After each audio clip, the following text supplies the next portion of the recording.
mutual funds today, it's a very evolved animal. 30 years ago, it was a very, very different animal altogether. Now, if you look back, one of the earliest things people remember today, when you go back in terms of capital markets, is the 1992 Harshad Mehta scam. I happened to be in thick of it at that point of time. I worked for the firm which was at the forefront of equity revolution.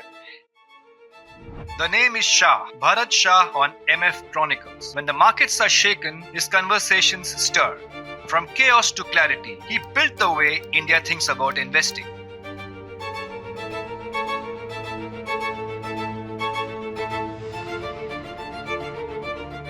In a way, I suffered a lot during that period. In all that depressing environment, I felt that the future is going to be very bright and significant. But you were into investments, into the capital market, into the secondary markets. What was the mood at that point of time? What were people thinking? Mid-90s was a period of, if I had to describe it, death of capital. There were scandalous number of very poor quality companies and very poor quality businesses which could raise money. And there were a mushrooming number of IPOs which came to the market. There, people did not lose 5-10% of what they put. The money simply evaporated. It just went away. It was sucked away into vacuum. What index touch in 92, it finally reclaimed in August 2003 after good 11 years.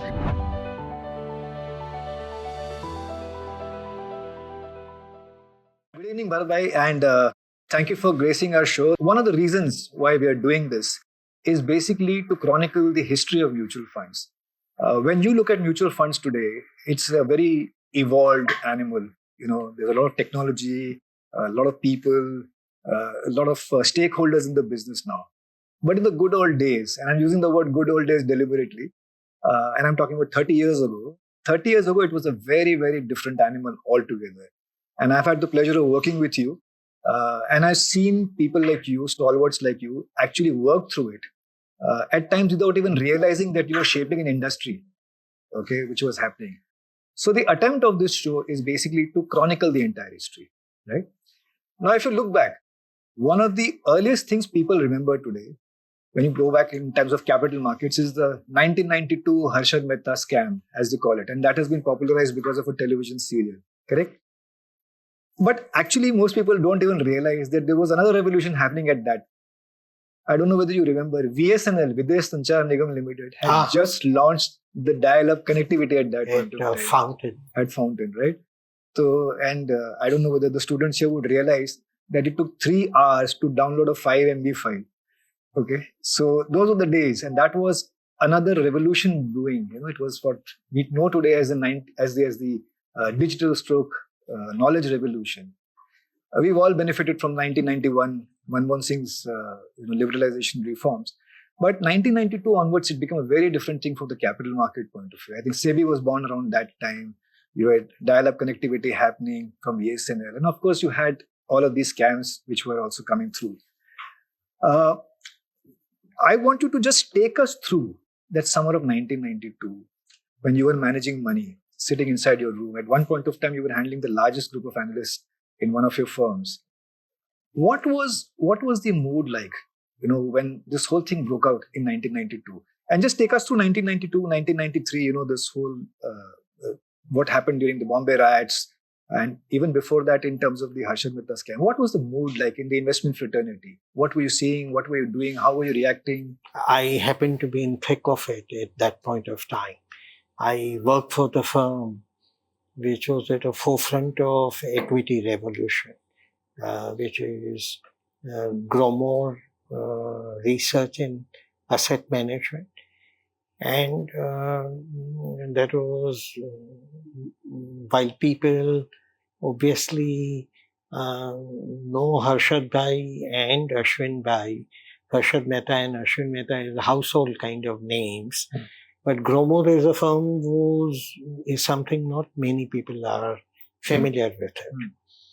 But I can tell you that whatever may be popular descriptions in the aftermath of the implosion of the markets which occurred in that period, and Markets went into tailspin. There was a lot of impact in the investment sentiment around at that point of time. All I can say, at least from my limited or understanding perspective of being in the thick of that storm which was brewing at that point of time, it was a phenomenally visionary effort at equity investing in an organized way, in a methodical way. What I fondly remember is that deep commitment to the creating fundamental foundational stone for equity investing, rather than the popular image, whether in the serial or otherwise, people may describe. I'm not taking anything away from some of the adverse situation the firm found itself in, and some of the mistakes that occurred at that point of time, without any question. But the firm itself was seriously into the task of crafting the journey of equity investing and wealth creation. I would say the first major significant effort in that direction to come out of this country. Please also remember, in 91, the country was on the brink of disaster. Correct. Where it would have defaulted on its international obligation. Correct. And we just saved ourselves in the nick of the time. Correct. That provided a backdrop for finally ushering in much delayed, much needed beginning of economic reforms. And there was the breath of fresh air, a spring in the tide, I would say, in terms of people looking forward to as to what could have, what is going, what is lying ahead, and the journey to be carved out.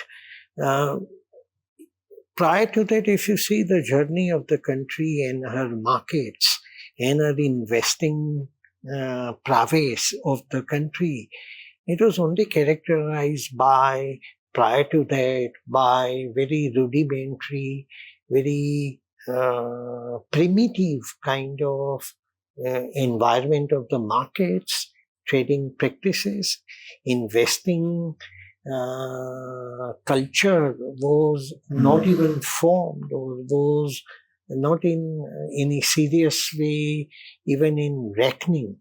And I remember even investment books at that point of time to find was so tough, because there were no books in India on the investment. So there was no literature.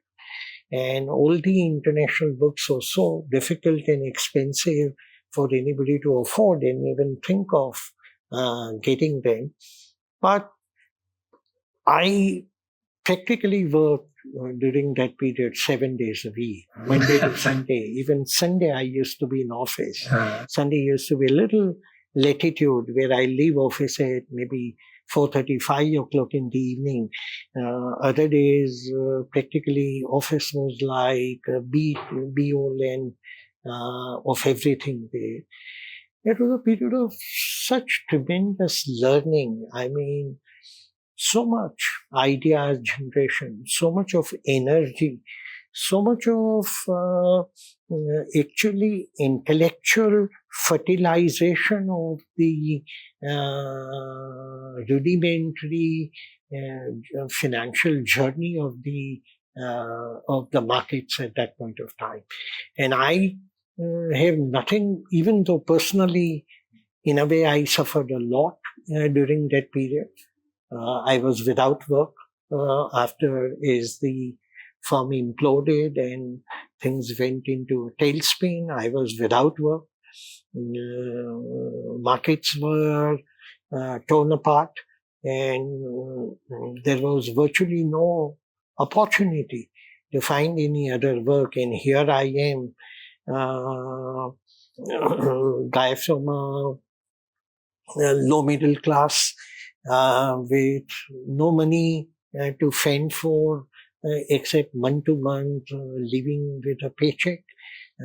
It was tough. And it lasted a whole of a year where I was without, I didn't know what to look forward to. And I didn't even have it was such a foggy environment that what is going to come out eventually itself was not only unknown, but unpredictable in complete sense. I think there was, in all that depressing environment, I felt that the future is going to be very bright and significant. And that hope just allowed all the misery to be forgotten. Sir रुकी उस समय मैं था 92 में I passed out of this institute straight into the job world and then all of this chaos happening. But I guess one of the advantages was I was at the other end of the food chain. So because you're so close to the mountain, you don't know how big it is. And to take that analogy, because you're so close to what you're doing, you're at the lower end of the food chain, you really don't know what the crisis is and you would rather look at the opportunity. I think 1-2 साल पहले Dhirubhai Ambani had just gone public with the Reliance Petrochemicals thing at Patalganga, right? And I think that was fresh in everybody's mind. So I guess you're right. You've had more of a perspective looking through, and I think at the position you were in, it is harder to be positive in a depressing scenario than at my end, wherein I knew so little. But one of the things I think... but just on that, I mean, again, since you took the name of Dhirubhai, and I was fortunate enough to be meeting with him not once, twice in that period. Wow. I was just guy sitting like a fly in the wall when Harshad Mehta and Dhirubhai Ambani, there were meetings and where I was privileged enough to be allowed to join that meeting, and I just sat. But that's what I'm saying. Why one would be optimistic? Because when you meet people like Dhirubhai Ambani, you realize the power of imagination and never say die kind of a mindset. The sheer entrepreneurial zeal of changing the destiny of the country and proving the point as to what can be done and what can be achieved. It's very easy to forget the seeds which were laid down to build ethos of entrepreneurial power in that period. It is only with the power of such entrepreneurship that countries get built. They get prosperous, they get rich, and the people get uplifted, and whole societies get transformed. Absolutely. So many times we unfortunately view many of these situations with so many less relevant and immediate points or telltale signs, forgetting the deep and very powerful contribution that emanates from people like this. One of the things I think which I've realized is that once there is a regulation or a structure which comes in, I think the relevant industry starts doing much better. And I think that is what really happened when CCI got abolished and SEBI came in 1992. I think that was a sea change of how things were done. And there was more disclosure, more emphasis on governance. Around that time, you were also into investing. So when you're looking at the world outside, and SEBI had just come in. I was in merchant banking at that time, so I can tell you that it changed my world when I was looking at it. But you were into investments, into the capital market, into the secondary markets. What was the mood at that point of time? What was happening? What were people thinking? Now that SEBI has come, what has changed? The free pricing norms, all of those things. Just want to read your mind on that. You're talking about mid-90s. Mid-90s, sir. Mid-90s. When SEBI had just been announced here. In a way, mid-90s was a period of, if I had to describe it, death of capital. Death of capital. Yeah. I'm not referring to the implosion of the market that occurred in 92, 93, and in the aftermath of that, there was a sharp fall in the market. I'm not even remotely referring to that.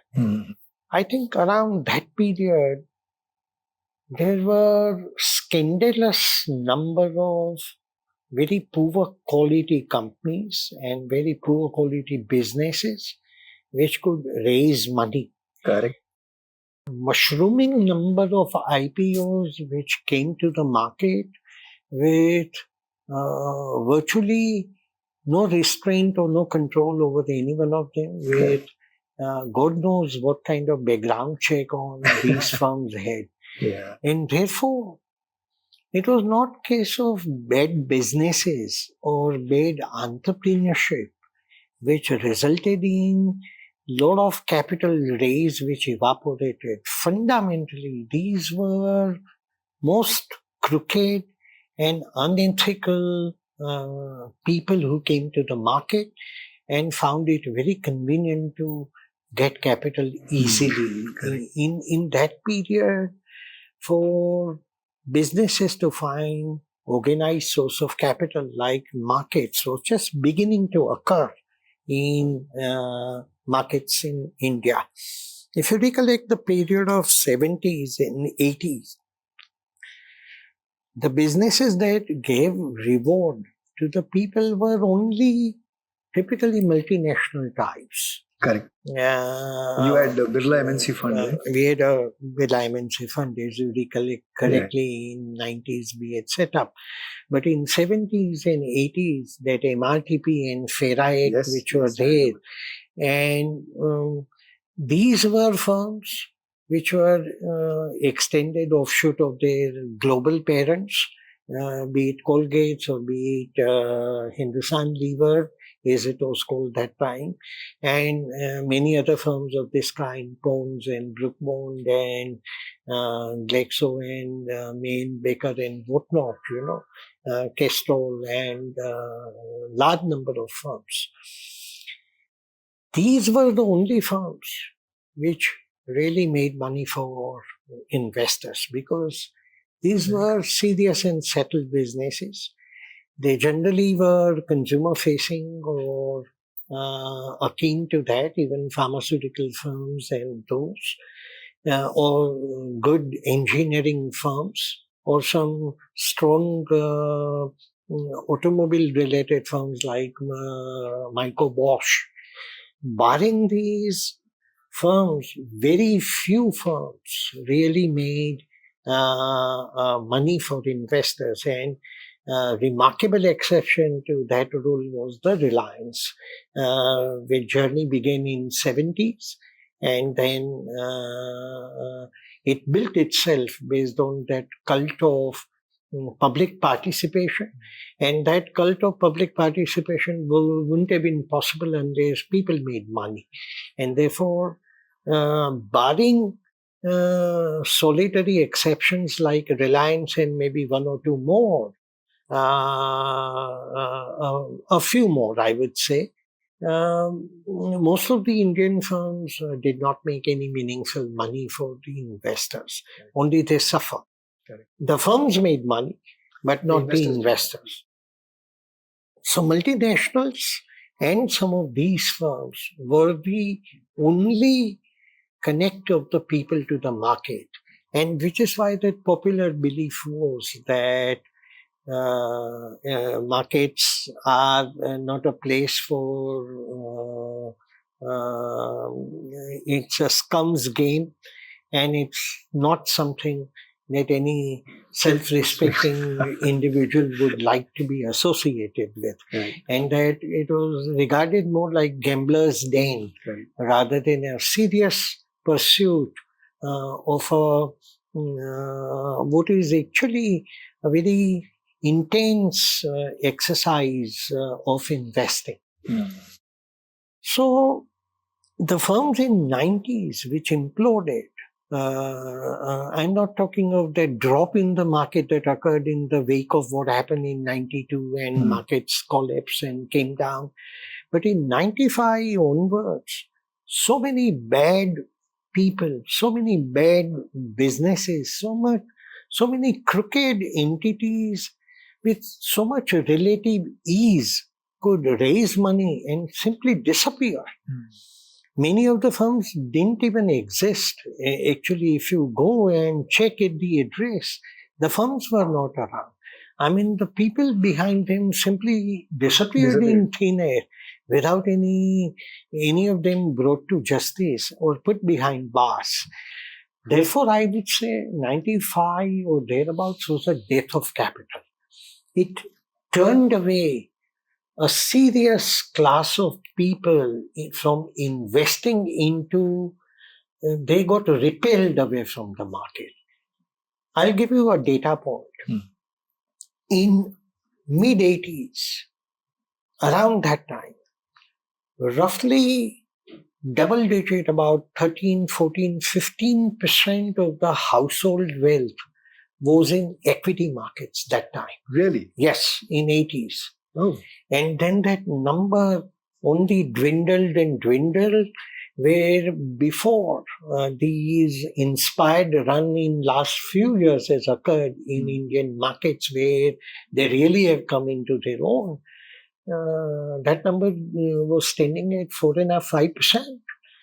So it was not as if it was always that way. In 80s, the amount of wealth committed to the equity investing was still material. May not by a global standard, but it was not a puny number like 4-5%. Absolutely. It still was 13, 14, 15%. 90s did that IPO, bad businesses sucked away capital, destroyed appetite, and probably a generation of people got repelled away from the markets. I think that was the unfortunate damage. So much so, despite the huge ice boom, information, technology, communication, entertainment, that boom started in around 98 or thereabouts and went on till 2001, phenomenal boom that occurred. A lot of it, some of it meritorious, a large part of it was illusory. Yet, despite that boom, what index touched in 92, it finally reclaimed in August 2003, after good 11 years. That's an index of 4,000? Somewhere around that. Somewhere around that. I think it was even lesser than that. Lesser than that. It was even lesser than that. It took away some decade and more before markets simply came back to where they were. That is the kind of damage that poor quality capitalization, IPO scheme, and total crooked people who got a currency during that period of 95, 96, 97, 98. I think that 3-4 year period from 94 to 97, 98 was really death of capital, I would say. I would completely agree with you. I was actually in the thick of things on the other side, the merchant banking side. Yes. So, आपने CRB का नाम लिया. Incidentally, I don't know whether people are aware, CRB is the only mutual fund to have been shut down. Correct. There has been no other mutual fund which has ever been shut down. And rightly so. And rightly so. And should have been done right from the word go, actually. In fact, the 94 to 96 period, I think has been very significant in a lot of ways. आप जो बता रहे हैं, death of capital is one of them. And honest to God, I didn't know about the fact that 13 to 14% of money used to be parked in capital markets. And I guess one of the vehicles which pulled in a lot of money was Mastergain. UTI Mastergain pulled in a lot of money. And then there was Morgan Stanley, which happened around 94. मैं क्यों Mastergain की बात कर रहा हूँ? Because this struck me. आपने जो 13 or 14% बोला है, कहाँ जाता था पैसा? A lot of money used to get picked up by UTI. And then, of course, the whole Mastergain episode happened. I think the whole share certificate, duplicate share certificates and all of that happened, which I think was something which was, I don't want to use the word sign of the times, but if you don't have digitization at that point of time, this is going to happen. So 1994 was CRB at one end. Okay. आप शायद बिरला में थे उस समय. Okay. आपने शायद scheme भी launch कर दी थी 94 to 96 के बीच में. I had also joined Birla around that time. And then उस समय आपके पास Morgan Stanley भी था, Mastergain भी था. Very like this, the Chinese saying was very interesting times. Correct? So जब आपने स्कीम लॉन्च किया, I think Birla was the first one, or I think Kothari was the first one. Birla was the second one to Kothari pioneer. Almost immediately. Birla Mutual Fund. Apart from Morgan Stanley, everybody had open-ended schemes. That's right. Correct? That's so right. How difficult was it when you're talking from a Mastergain stroke Morgan Stanley vintage as an investor? आप उसके पास जाते हो Birla mutual fund में या alliance में या Kothari Payne में बोलने के लिए कि मैं ओपन एंड म्यूचुअल फंड बेच रहा हूँ. You would have interacted with several investors and you would have talked to your teams also. Just take us through some of those insights. No, it was a tremendously exciting project. I mean, in a way, it was Birla Mutual Fund was a startup. Yeah. It was the first startup in the financial market. Unit 64 or the UTI Mastergain, what you talked about, but Unit 64 existed since 64, and even I think a little earlier than that. But truly, Birla Mutual Fund and Kothari, and a little later, I think ICICI Prudential came. So all the guys came in that time frame. But Birla Mutual Fund in investing, in organized retail investing and channelizing money, systematically savings and productive capital of the people in a trustworthy format, and to navigate through an environment where a Morgan Stanley fund can quote at a premium to NAV, or Mastergain can quote at a premium, or when side by side was brewing spectacle of totally disastrous IPO raising money and all getting evaporated into thin air. So in a way, this was an experiment at rebuilding the equity culture of the country. The society, in some sense, mutual fund from that time became a push product rather than a pull product. It should have been a pull product because that is how probably retail, which otherwise was doing it on DIY format, do-it-yourself format, and generally suffering and losing money. This was the first serious attempt at giving expression to even small amounts of money, either on an ad hoc basis or later on a systematic time interval based, what is now called SIP. These were hugely important attempts and reforms to bring back the equity culture that this country had, of course, on a selectively limited number of companies in 70s and 80s, but which lied in tatters due to the events that I described. And therefore, that effort to build that trust was hugely bizarre. But we had an advantage. I mean, on one hand, we had a very credible name like Birla, which was backing such a startup. And on the other end, even though capital wouldn't have been known in this country, but capital was one of the most respected institution of its kind in the world from America. Being, if I recollect correctly, it was set up in 1917. So therefore, we had truly two very highly credible names backing that venture. And therefore, we had a lot of good legs to stand on and to talk to the people. But it was an exercise in education.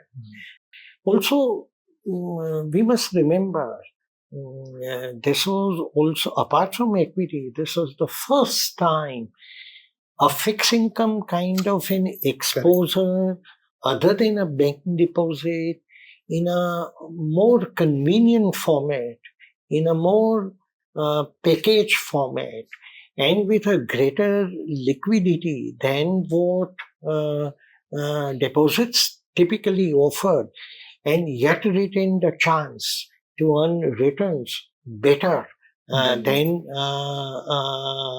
the deposits would have offered. Somewhere along the line, tax benefits also got mingled, and therefore, seriously, it was in the non-equity arena. This was a remarkable attempt to create productization of the regular financial savings, not only for the retail, but also for the companies where their treasury, their short period surpluses could find an expression and earn some return. Also, it allowed price for money to become more efficient rather than left into the hands of only banks to discover the true price for money. And therefore, this allowed greater sophistication of the entire non-equity financial system itself to evolve. This was the very powerful, so to say, foundation stone was laid down. And today now, banks routinely complain that the deposits are being taken away by mutual funds, and really speaking, mutual funds should be, so to say, kind of controlled or whatever. But to think of it, that just 30 years back, and since then, this has now become a serious effort at financialization of the system. It just took me back memory lane. I must share with you that apart from talking about mutual funds as Hamara Tumhara fund, because that was the knowledge which you had to do, we also used to say कि इसमें equity नहीं है. Okay, at one point of time, because doors were being slammed in our faces. In fact, on our cards, if you recollect, it was written as Birla Capital International AMC Limited. Yes. तो मुझे अभी भी याद है कि मैं एक office में गया था, तो रिसेप्शनिस्ट ने मेरा कार्ड देख के बोला, अरे बिरला से कोई एनुअल मेंटेनेंस कॉन्ट्रैक्ट वाला बंदा. And honestly, because those were being slammed in our faces, Morgan Stanley, Mutual, ये Mastergain. But I think one of the things which really worked for us, thanks to people like you and NK who trained us, is indexation. आज जो बात कर रहे हैं, and that became a very powerful way to attract institutional money. So suddenly, from 5,000, 10,000 rupee checks, which were big, we started getting indexation money from treasuries. Okay. One very famous cricketer at that point of time, I don't want to name him, put in money in a liquid fund. And by the way, I should tell everybody that not only did we have Birla Income Plus, was Birla the first income fund of its kind? Yes, and we the first Birla, liquid fund, Birla Cash Plus. I still remember the date, 7th of July 1997, because that is when Rajesh Bhojani's daughter was born. The date yaad hai uska. And then, of course, the whole industry took up to it. And I think it was 2002 or 2003 that there was a Birla Bond Index Fund also which was launched. So, most people usually talk about equity and your contribution to equity, but in terms of the fixed income markets, the way you've seen it grow and the way people like us have been groomed to take it forward, I would dare say that this entire distribution network which was being formed at that point of time pivoted to Birla Income Plus or an income fund. And then, of course, there was a plethora of income funds which came in, which actually led to the first wave of growth before it happened. Which actually brings me to the next point is 97, 98. I think the big thing was the Asian crisis which happened at that time. I was having this discussion with one of our colleagues, and most people today talk about the Gulf War as a war which brought war into our living rooms through color television and all of that. But the Asian crisis was the one which actually brought a financial crisis into our living room, because I think internet had just started coming up. There was convergence of information happening, panic happening. And one of the things which was really hurting countries like us was this factor of FI exodus. And there was FI exodus. You have lived through that FI exodus. Today हम लोग छाती खोल के बोलते हैं कि कोई फर्क नहीं पड़ता, FI जाएगा, DI खरीदेगा. लेकिन उस समय FI बेचेगा with that sort of liquidity in the markets. As a fraternity, you and your colleagues in other funds, you would have all been affected by one FI moving or two FIs moving, right? So what was the thought? The first FI exodus probably would have happened in 97, 98. Correct. तो आप लोग का कैसा reaction था, आप लोग ने कैसे उसको हैंडल किया, and what were your learnings from all of that? It was deeply chaotic. Because here was a country which itself was in a difficult shape. We discuss about the backdrop of the 91, where India came close to default, and aftermath of that, the reforms and all of that. But it is not as if the easy work of the reforms was done in that particular period. But I think the system needed repair and healing before serious investment can come to take the economy forward. Investment not only into the markets, but into the businesses. And because the country was starved of capital. Therefore, the limited capital that came from abroad and fixed income capital did not come at that point of time. The first lot of money came into the equity money. Fixed income money came much, much later. No, I'm talking about equity money. Yes. Yeah. At that point of time, when you think about it, our destiny was simply not in our control. And therefore, popular saying was that if America sneezes, the world and India will develop all kinds of terminal diseases. Yes. I mean, even at that point of time, it used to annoy me endlessly to hear that kind of a description. That means you have really you don't have an identity of your own. You don't have your fate. Your fate is lying in the hands of some guy sitting in London or New York or etc. And I used to get deeply upset about how, in terms of substantiveness, we mattered so little, and we sounded so much like a speck of dust, a peccadillo in terms of what we meant to the rest of the world. Foreign money first time came into equity in India in 93, and then slowly it began to raise the head, and some of the serious investors like Capital, even till date remains one of the largest investors in Indian markets. But a serious long-term investor like Capital came around 94, 95 to build it. But most of the foreigners, because the foreign money is of all kinds, there are India dedicated, there are long money, there is part of some kind of a concoction, sometimes called BRICS or emerging market or Asia Pac or whatever, and very little India-specific belief or direct money was there. And therefore, that money spoke far bigger and far louder than it deserved to. For a rupee or dollar of that money, in terms of the impact, it was like $10 into the system. And therefore, your destiny was at ransom in many cases. Why even then? I would say even if you take, say, 5, 6, 7 years back, till then, foreign money had in disproportionately large and often destructive impact on the markets in India, which was many times not called for.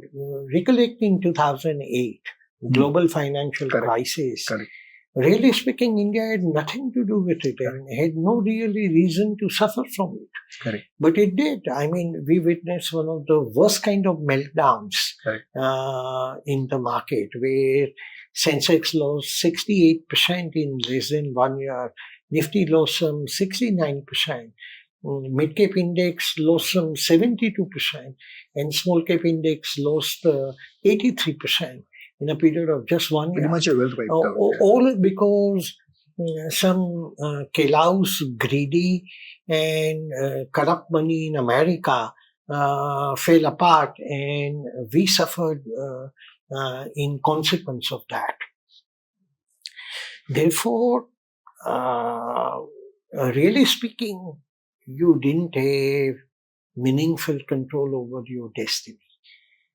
Prices in the markets are an outcome of merits, but over a period of time.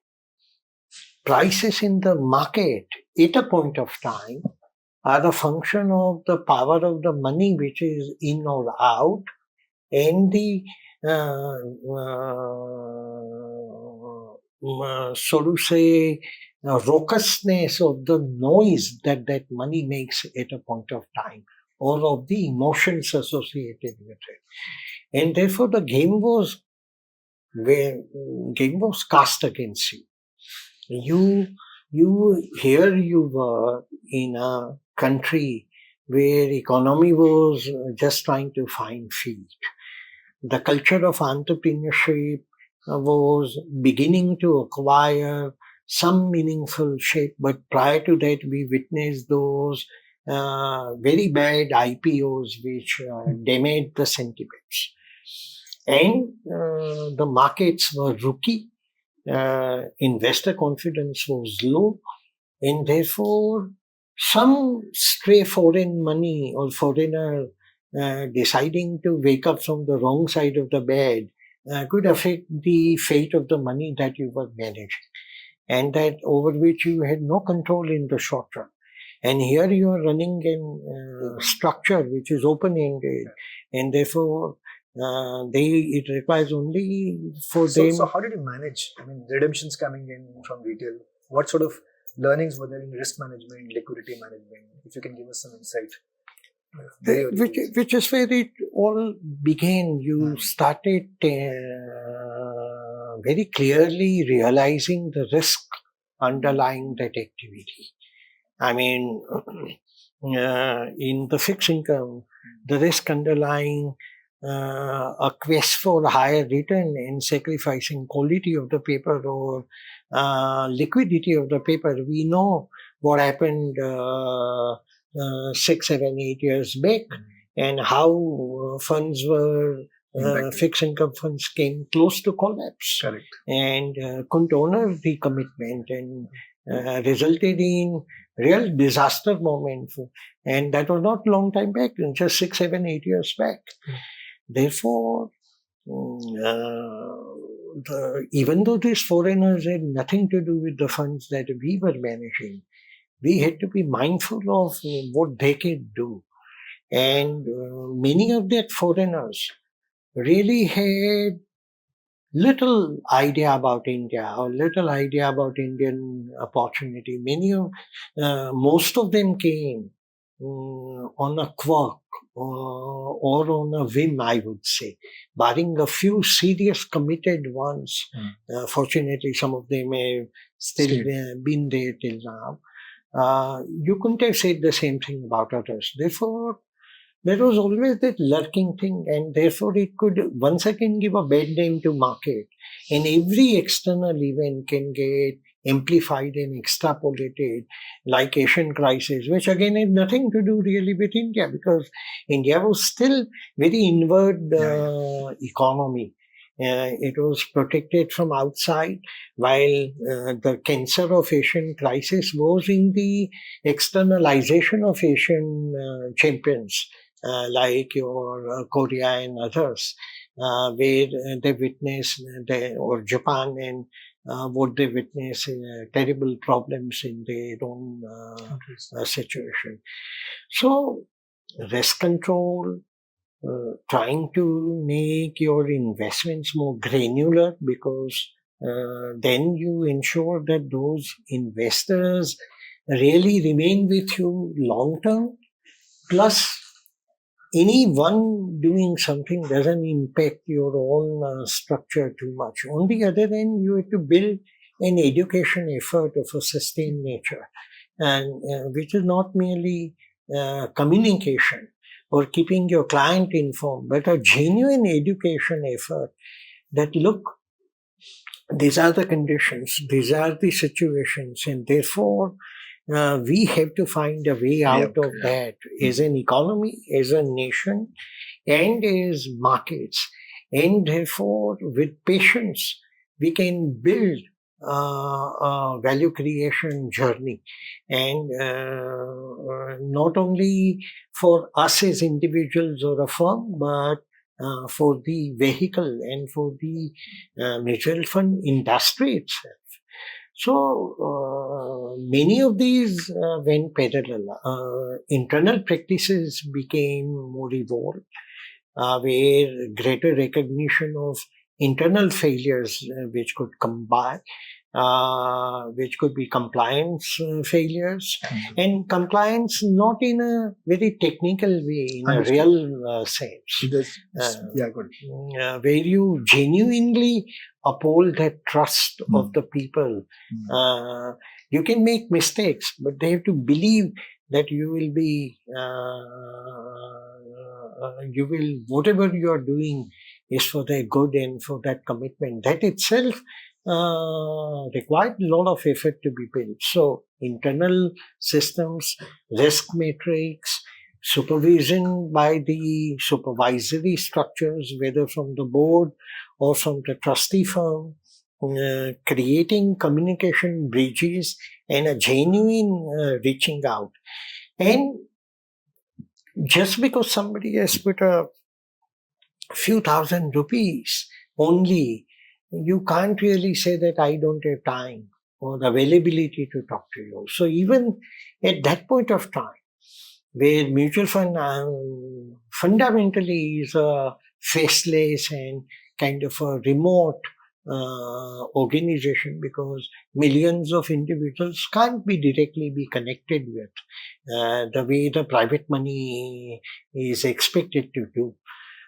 Yet you had to build that element of trust, that you care for them, that you are a protector and trustee of their interests, and that we are willing to account for our actions to you in format or through the mechanisms whereby you can develop that faith. So I think the work had to happen on several fronts, because then only you can hope to retain money and not fall to the prey of every rise and fall of the market. You become on tenterhooks only by retailizing that money, by making it granular, by making it disciplined, by making it systematic over a period of time where it became a habit rather than a quirk at a point of time that you cut a check and give, and not for them to get thrown off the centrifugal force when the markets are against you. I think that is tremendous.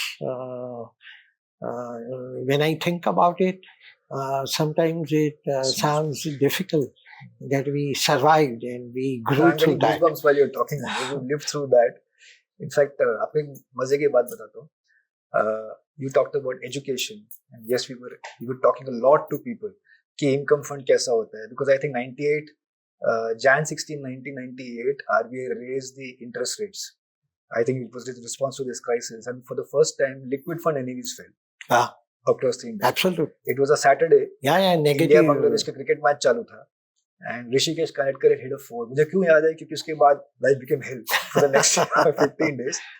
So हमारे जो boss होते थे इनके, उन्होंने हमको field में push किया, पूरा स्क्रिप्ट दिया कि यही बात करने के, and we went out there.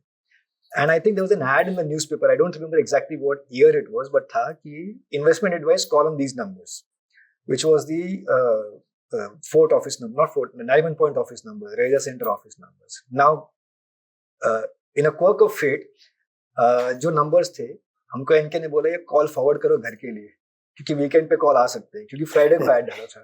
So I remember weekend after weekend we were taking calls and telling people calm down, there's nothing to worry about, you know, ये हो जाएगा. And what helped actually the industry was a T+5 redemption time frame. We were not obliged to give it in 2 days. The next day. Yeah, so we used to tell people, take it easy, your money will come and all that. But while you were talking, it was just giving me goosebumps. In fact, you've actually set the context. Now, you know, when I look at things from 91 onwards and I've seen things come back, which partially actually starts to explain the euphoria around the dotcom boom. Yeah, but just before that, amongst all these challenges, a hugely positive that I want to describe in the 90s was emergence of firms like Infosys and Wipro. Correct. I think that came in like a breath of fresh air. Correct. And it sounds scandalous today to believe that IPO of Infosys failed when it came, and it had to be supported by the investment bankers to make it run through. Today, when, if I'm not mistaken, it had come at a price of 95. 70 रुपए. 70 रुपए. क्योंकि मेरे को offer आया था, विकास डाल दे 80 रुपए, 800 रुपए डाल दे. मैं बोला क्या करता है कंपनी? तो सॉफ्टवेयर. मैं बोला सॉफ्टवेयर में कौन पैसा डालेगा? हार्डवेयर है तो बता. My biggest learning. So 70 rupees. But why that was important? Apart from very courageous and gifted entrepreneurs like at that point of time Dhirubhai Ambani, but professional entrepreneurs like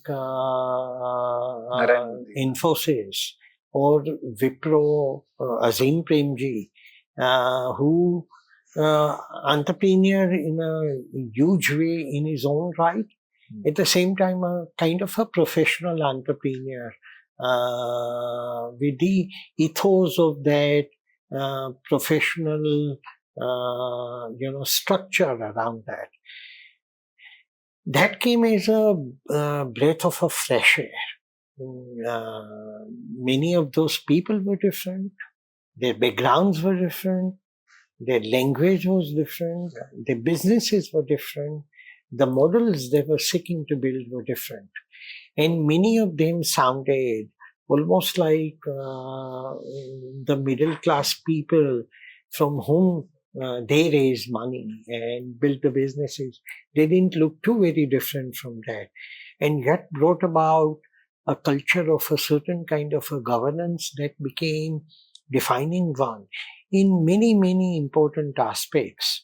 I think Infosys came to define certain governance principles and ideas which would have taught a thing or two to the Wall Street and Western world without any question. The kind of value system and ethics that a firm like Wipro came to symbolize and represented, I would dare say, very, very hard even any the fountainhead of capitalization like America, too many firms can really claim for that title.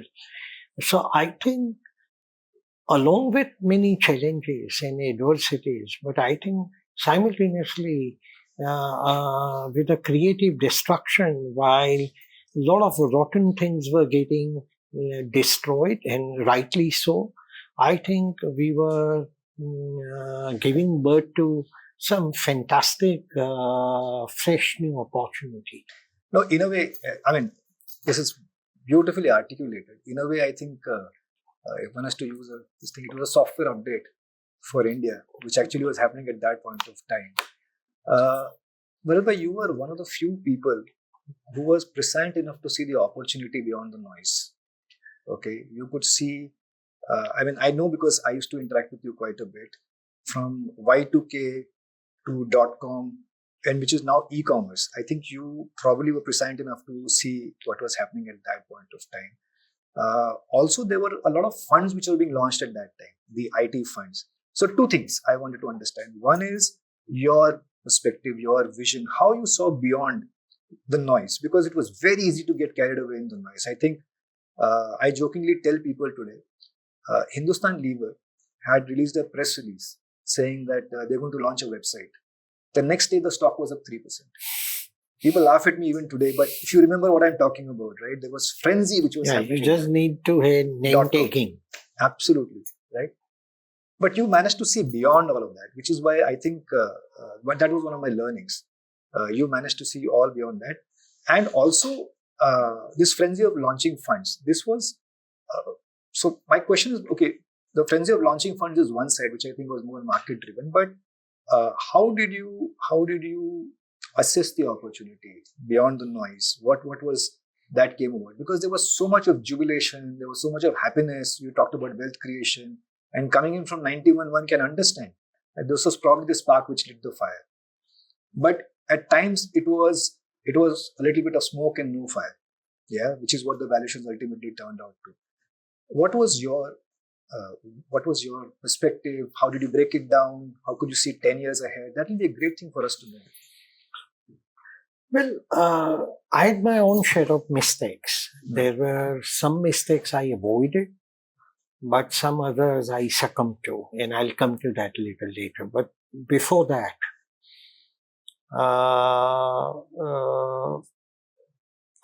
I think what appealed to me at that point of time, that when you meet with people like Narayan Murthy, when you meet with people like Nandan Nilekani, when you meet with people like Azim Premji, you realize that for the first time, you are meeting with a bunch of people who are very different than the typical image in which entrepreneurship had come to be viewed or was regarded as.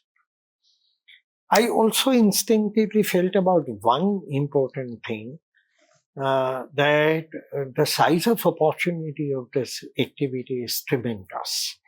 That technology, in a way, I'm a tech challenge individual. I don't have any, well-versed capability with exploiting technology and do a lot of stuff. But fundamentally, it looked very clear that technology will dramatically alter the first agrarian revolution 400 years back, then the first industrial revolution, and then the second industrial revolution, and then the information technology revolution in 1970s that was brewing. It became apparent that technology is not only here to stay, but it will make dramatic changes in the way businesses are conceived, the way business models remain viable or otherwise, how they can become more productive and efficient, and how it can both be an opportunity and a threat. To the lazy businesses, it can be a tremendous threat, and in the hands of agile opportunity seeking, it can be tremendous power. And one could very clearly see that India per se felicity with mathematics, basic engineering capability, information technology capability, and at a scale provides a phenomenal bridge between technology creator, firms like say Microsoft and what have you, and technology users, which is millions of enterprises. You need a gateway in between who can make the two sit together and provide a solution for their day-to-day problems. Microsoft can't solve the problems of each individual firm, Each individual cannot exploit Microsoft software efficiently and build a solution within.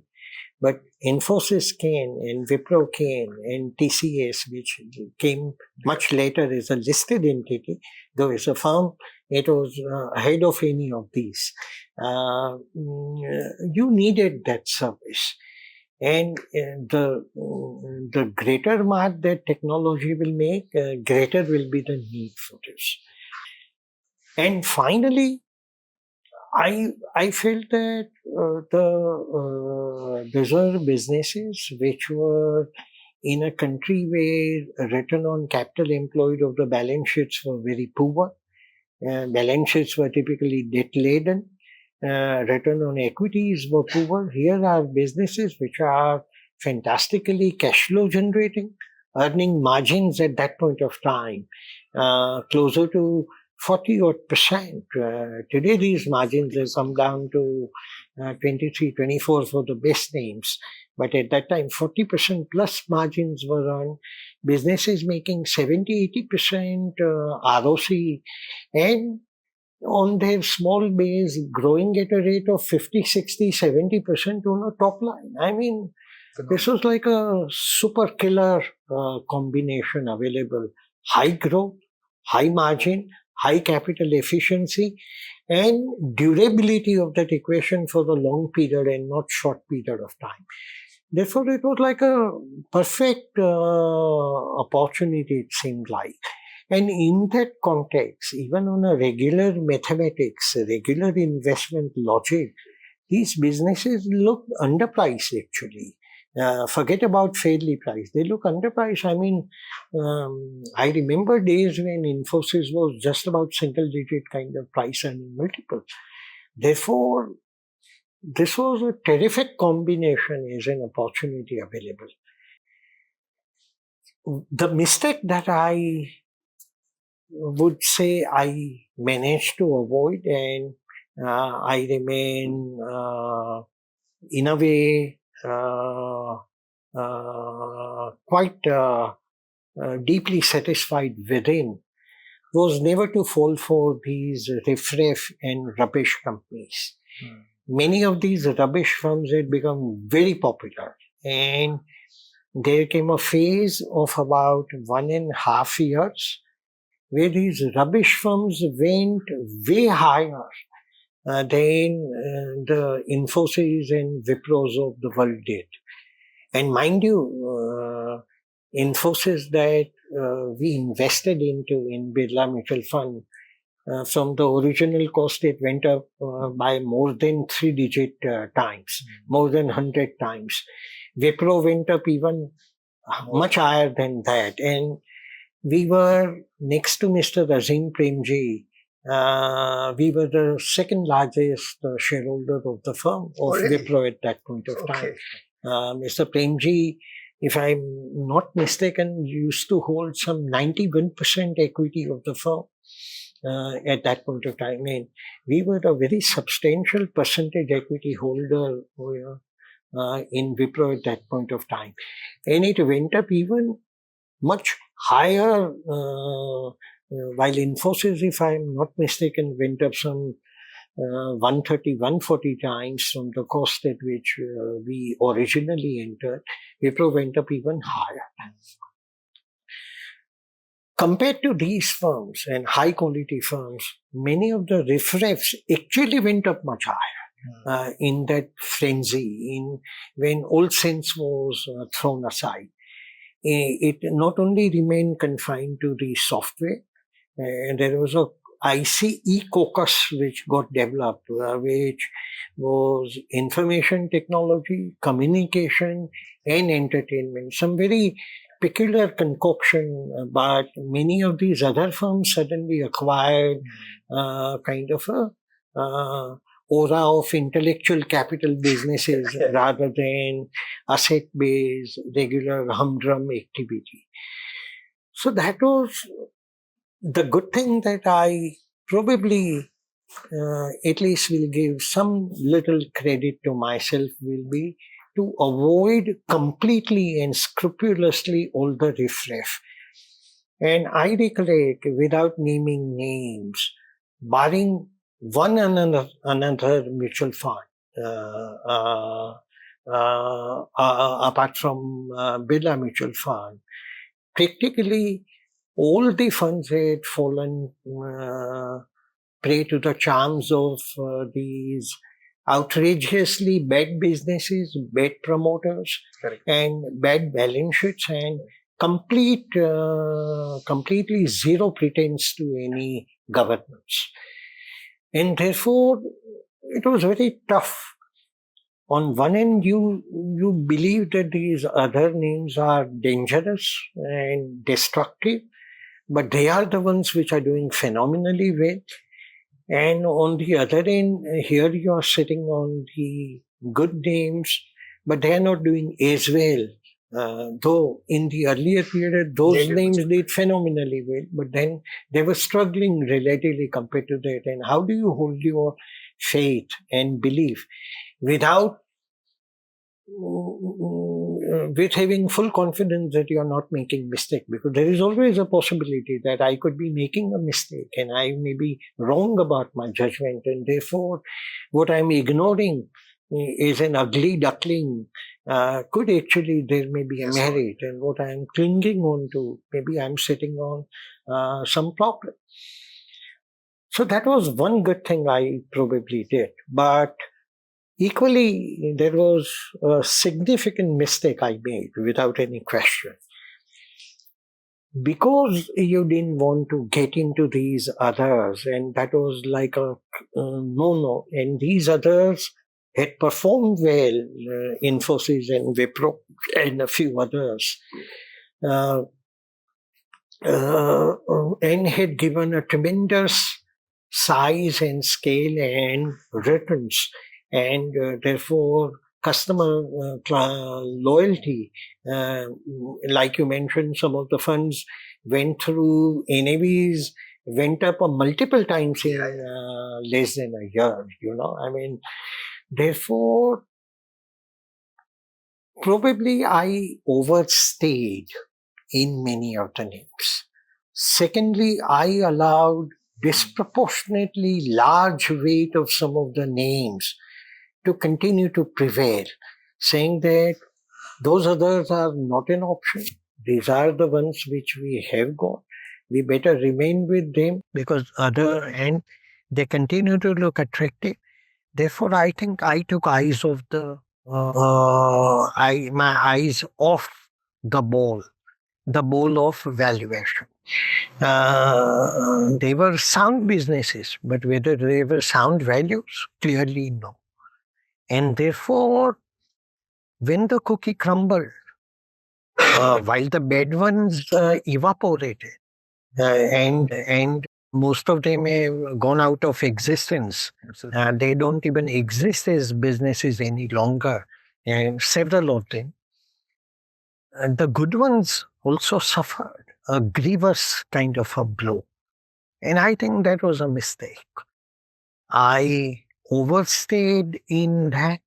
I should have displayed courage to have sold them off, saying that if I can't find others or I can't get into others, and these are good, but these are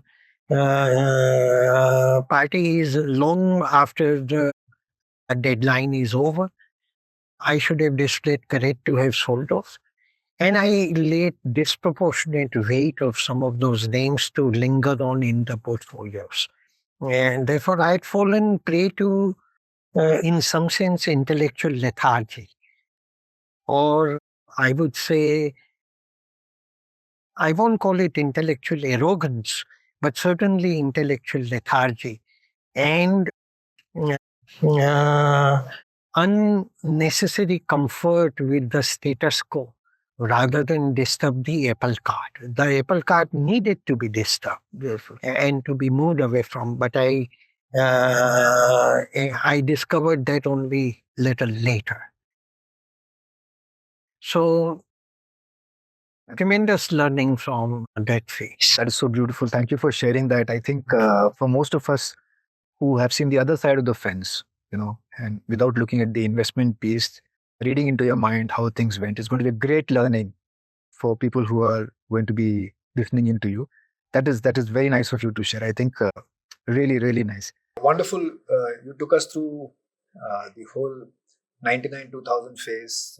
In fact, up to 2001, I think the I stocks had gone up and started coming down, started correcting.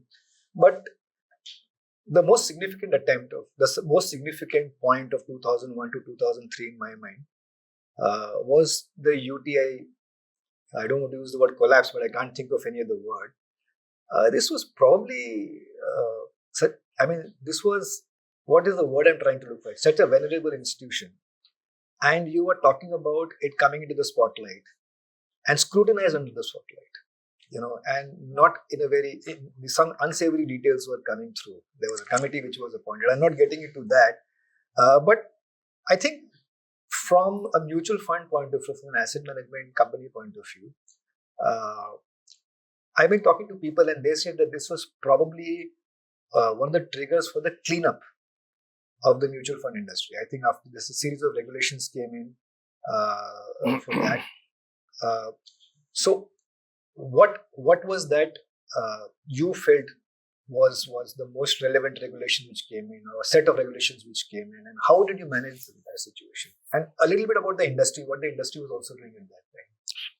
On the Unit Trust of India, I think that episode, that fiasco was waiting to happen for decades.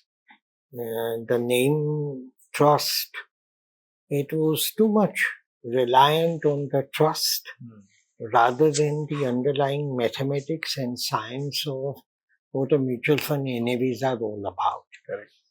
Therefore, the prices at which new units are to be issued had complete divorce from the underlying real net asset value of the firm. And given the fact that Unit Trust operated, UTI operated like a black box, because the portfolio was not known, there were not verifiable, transparent calculations of the valuation to justify what the NAV is. And mind you, funds like ours all were had developed the NAV mechanism, yes, and NAVs were declared and which were available, and these were done by third party.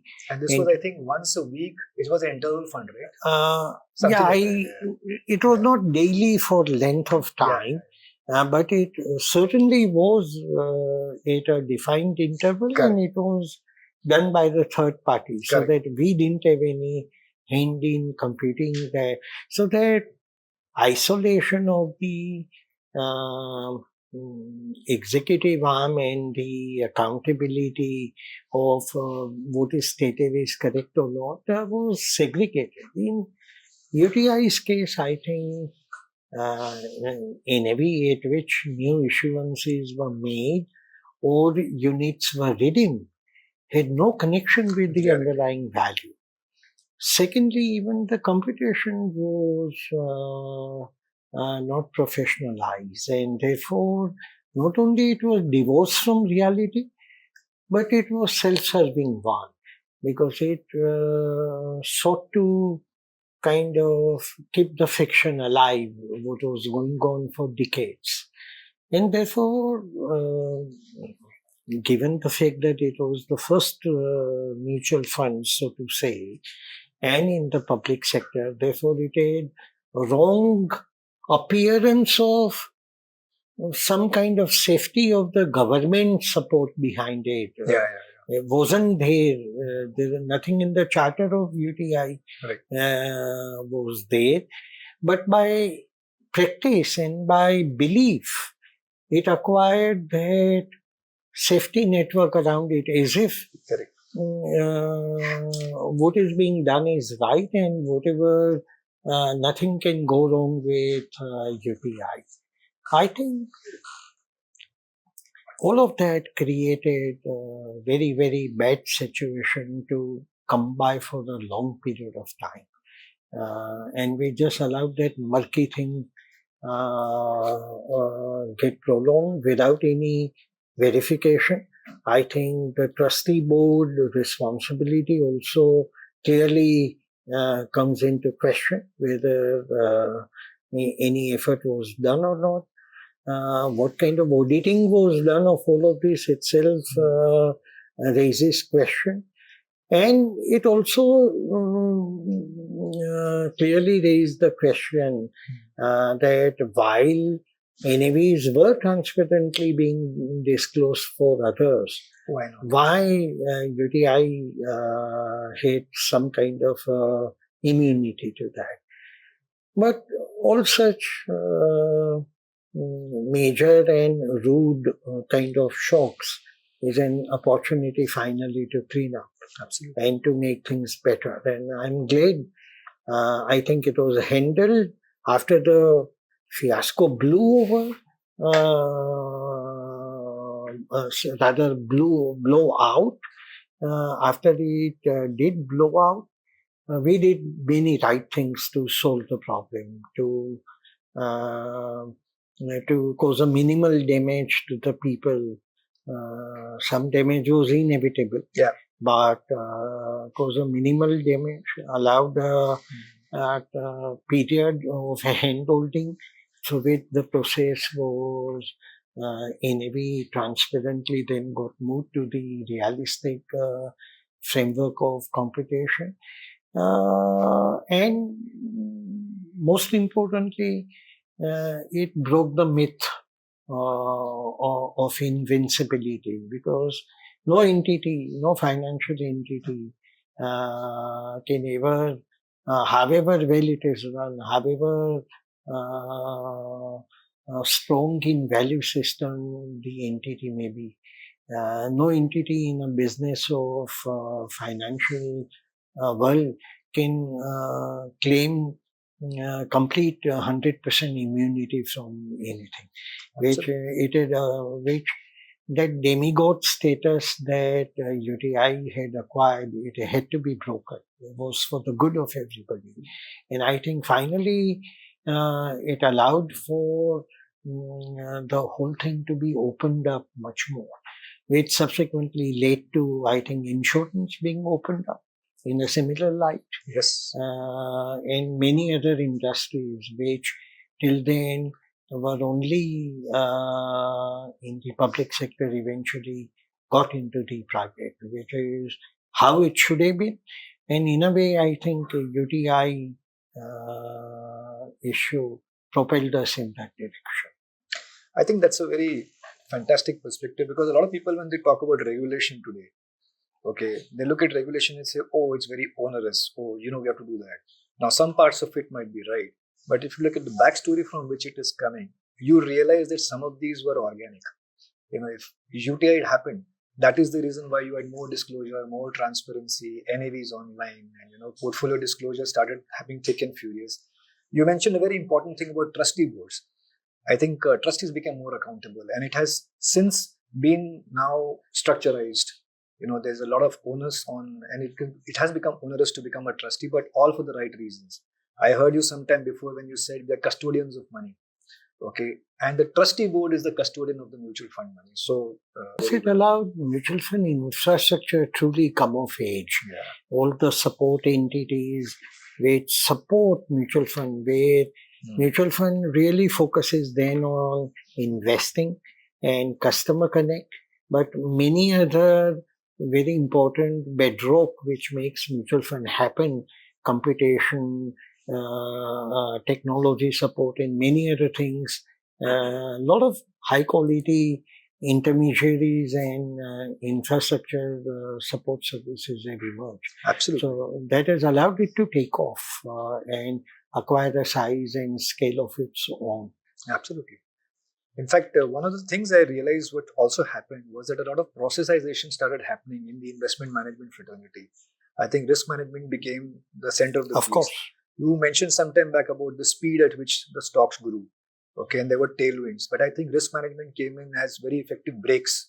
And that helped the industry grow even faster. When you have strong brakes, you can speed up even faster. So I think these were some of the very positives which came in.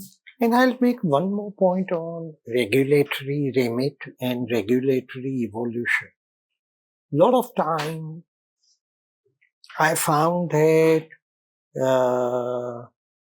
we've been relatively less regarding of Indian regulatory landscape evolution compared to the international one.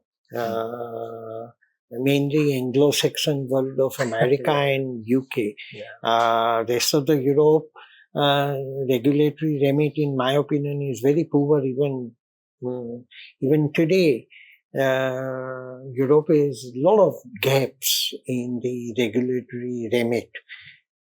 But for a length of time, I've heard and generally got a feeling transmitted from others, putting America or UK regulatory remit on the pedestal and kind of looking down upon ourselves.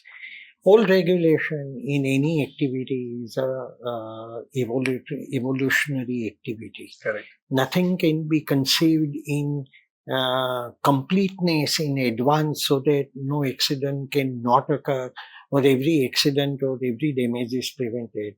That can only exist on imagination. Correct.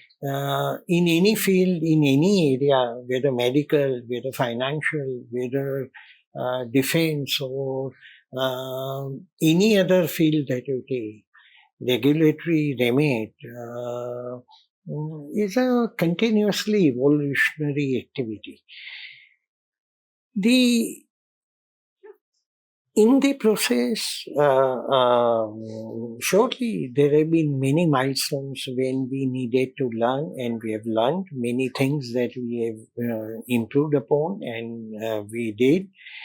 We must not forget that our markets have become dematerialized way back in 97 or 98.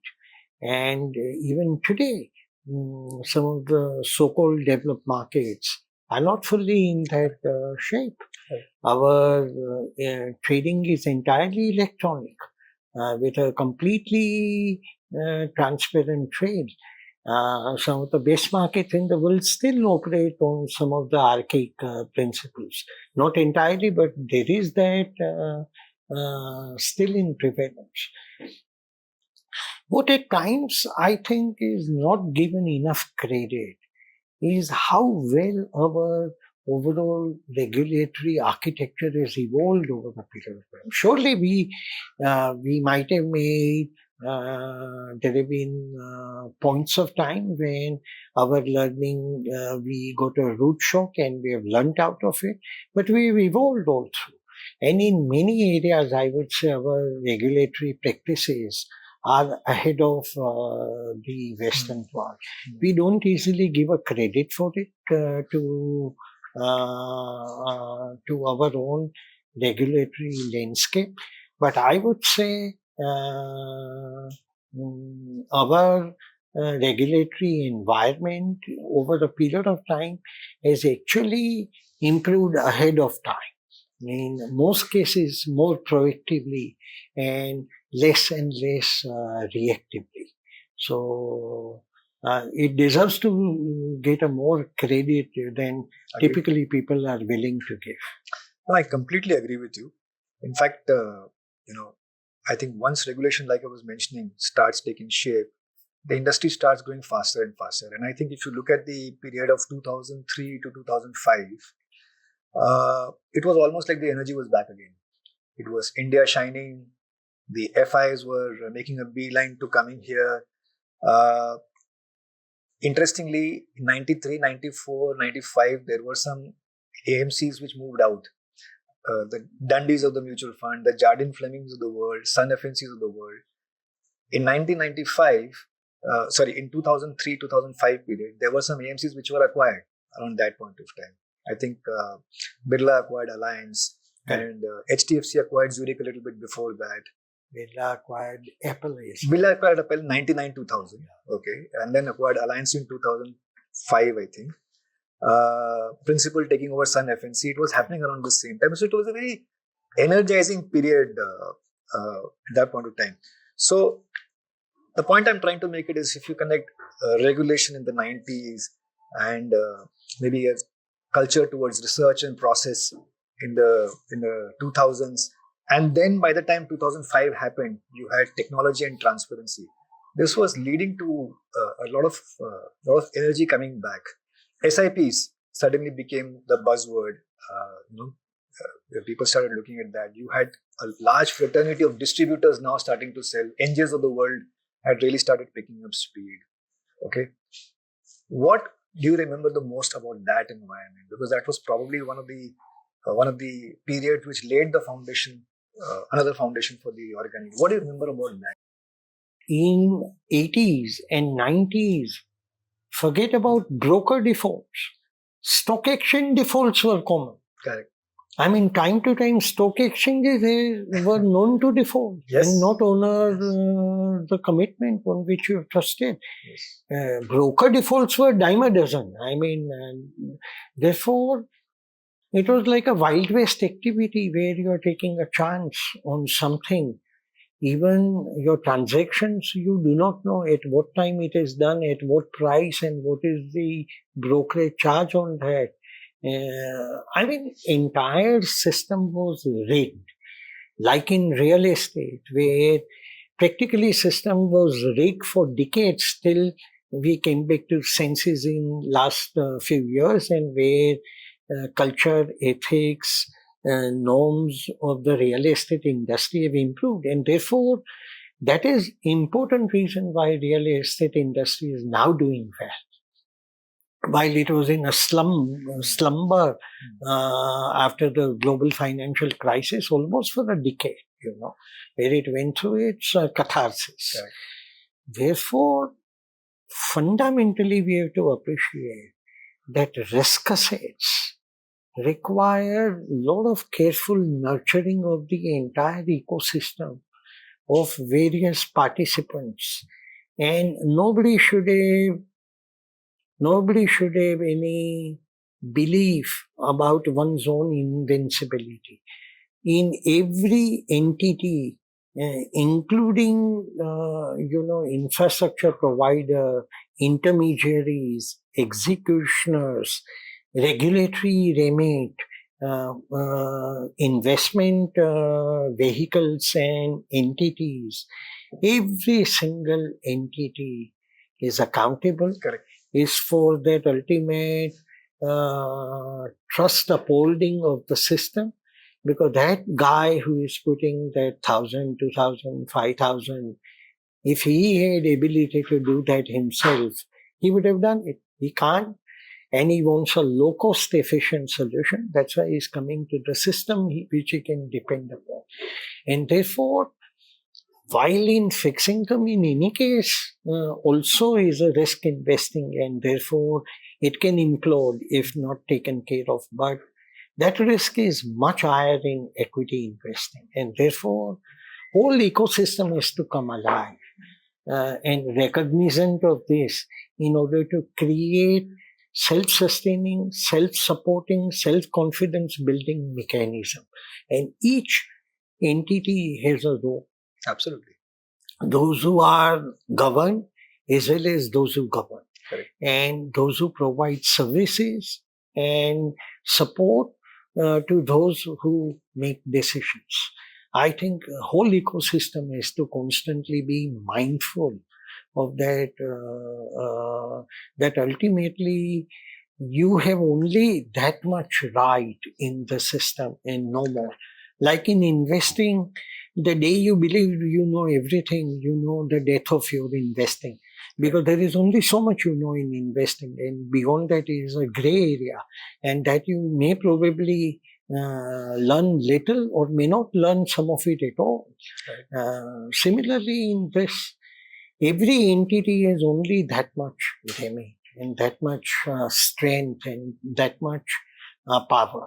Beyond that, there is no invincibility. And I think that is the culture which it is subsuming itself for it to build into a kind of a crescendo, which we are seeing now, where 30,000-40,000 crore of monthly flows are routine.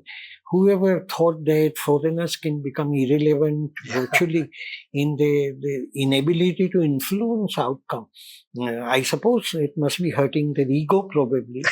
But if you look at the kind of selling in last 3, 4, 5 years that foreigners have done, if it were to occur 10 or 15 years back, market would have lost 50-60% by that. It is sheer power of the system, evolution it is undergoing, maturity of the investment, retail participant, their own deeper commitment to the long term, their own wealth creation and belief that this is the right way to do, in their ability to not get influenced by difficult events in the environment which are bound to come time to time, and yet they are reposing faith that eventually it will all be for the good. I think we have come a long way, and everybody has played a part to make this happen. But I would say it deserves a huge amount of credit to India, Indian system, Indian participants, overall character and caliber of the participants who manage this entire show, both in terms of investments as well as other systems and methods to channelize these savings efficiently through digital and other routes into the system. I think many times we don't give enough credit to how well we do some of the things. We must not forget that in 2008 only, so-called Mecca of capitalism, America, imploded in their financial.